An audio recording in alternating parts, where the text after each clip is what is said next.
How to store cooked pasta in the fridge like a pro. To store cooked pasta in the fridge, place it in an airtight container once it has cooled and add a little olive oil to prevent sticking.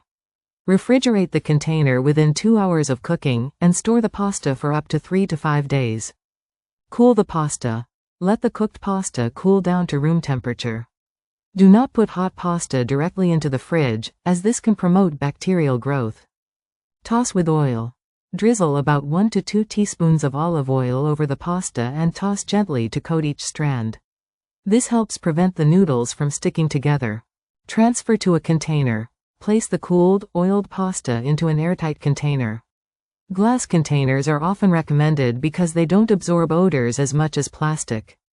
Seal and refrigerate. Seal the container tightly and place it in the refrigerator. The pasta should be refrigerated within 2 hours of being cooked. Reheat. To reheat, you can add the pasta to boiling water for a few seconds to a minute, or use a microwave or stovetop, adding a splash of water to prevent drying out.